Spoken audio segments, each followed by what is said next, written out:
السلام السلام علیکم۔ لو بھائی، آج شاہین کلب میں میرے ساتھ ہیں پروین باجی، شاہدہ باجی اور سدھو بھائی۔ ہاں بھائی، تو سناؤ آج کل تم لوگ کیا کر رہے ہو؟ تمہارے امتحان اب ختم ہو گئے ہوں گے؟ پھر تو ضرور بتاؤ کہ تمہاری گرمیوں کی چھٹیاں کیسی گزر رہی ہیں۔ ہمیں یقین ہے کہ تم اور کچھ کرو یا نہ کرو، باغوں میں گھس کر آم ضرور چرا رہے ہو۔ جی سدھو بھائی، کیا آپ سمجھتے ہیں کہ ہمارے شاہین کلب سننے والے چور ہیں؟ کیا آپ کو معلوم نہیں کہ چوری کرنا بہت بری بات ہے؟ ارے صاحب، میں اس چوری کی بات نہیں کر رہا ہوں، تو پھر کس چوری کی بات کر رہے ہیں آپ؟ میں تو آموں کی چوری کی بات کر رہا ہوں۔ جی ہاں، سب چوریاں برابر ہوتی ہیں جناب، چاہے وہ آم کی ہوں چاہے ہیرے جواہرات کی۔ جی نہیں، آم کی چوری چوری نہیں ہوتی۔ پھر کیا ہوتی ہے؟ گرمیوں کی چھٹی کی سب سے دلچسپ تفریح۔ آپ کو پتا ہے بچوں کو گرمیوں میں چھٹی کیوں دی جاتی ہے؟ آم توڑنے کے لیے۔ بالکل ٹھیک کہا آپ نے۔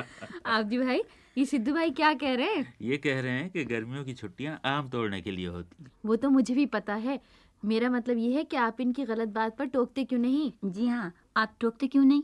ہاں عابد بھائی، آپ ٹوکتے کیوں نہیں ہیں؟ اب اس کے بعد میں کیا کروں؟ آپ کچھ کہہ بھی نہیں سکتے عابدی بھائی، آپ خود بتائیے، گرمیوں کی چھٹیوں میں آپ باغ میں گھس کر آم توڑتے تھے یا نہیں؟ چلیے بتائیے آپ جی بھائی۔ جی ہاں عبدی بھائی، بتائیے۔ سچ بتاؤں؟ جی ہاں۔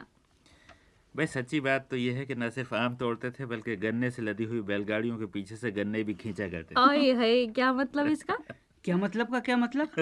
بھائی آپ لوگ لڑکیاں ہیں، آپ لڑکوں کے ان معاملات کو نہیں سمجھ سکتے۔ تو سدھو بھائی، کیا آپ یہ کہنا چاہتے ہیں کہ آپ بھی باغوں میں گھس کر آم توڑا کرتے تھے؟ جی نہیں، میرا مطلب ہے جی ہاں۔ ارے صاحب، آم توڑنے میں بہت لطف آتا تھا، یقین نہ آئے تو عابدی بھائی سے پوچھ لیجئے، انہیں تجربہ ہے۔ سدھو بھائی، آم توڑنے کا تجربہ تو ہے مگر اتفاق سے پکڑے جانے کا تجربہ بھی ہے۔ اللہ عبدی بھائی، آپ پکڑے گئے تھے؟ جی ہاں پروین باجی۔ اور کیا مار بھی پڑی تھی؟ جی ہاں پروین باجی۔ ارے سدھو بھائی، جناب سن رہے ہیں سدھو بھائی، آپ کو بھی ضرور پڑی ہوگی مار، ہے نا؟ پڑی تو تھی مگر کیا؟ مگر بڑا دلچسپ واقعہ ہے۔ ہمیں بھی سنائیے۔ ارے صاحب، ہمیں گرمیوں کی چھٹیوں کا سال بھر انتظار رہتا تھا۔ جن دنوں اسکول میں چھٹیاں آتی تھیں انہی دنوں باغ میں آم آتے تھے۔ آئے ہائے۔ دوپہر کو جب آسمان سے آگ برستی تھی اور لو چلتی تھی اور گھر کے سب لوگ اور باغوں کے سب مالی سو جاتے تھے، اس وقت میں خاموشی سے کنڈی کھول کر باہر گلی میں نکل جاتا تھا اور پتھر سے بجلی کا کھمبا بجاتا تھا۔ اس کی آواز سنتے ہی محلے کے سارے لڑکے گھروں سے نکل آتے تھے اور ہم سب کھیتوں کے راستے باغ کی طرف چل پڑتے تھے۔ اللہ، بالکل یوں لگتا ہوگا جیسے بھوکے بندروں کی ٹولی باغ کے کچے پھلوں پر دھاوا بولنے جا رہی ہے۔ ایک روز زور کی گرمی تھی اور درختوں پر پیلے پیلے آم لدے پڑے تھے۔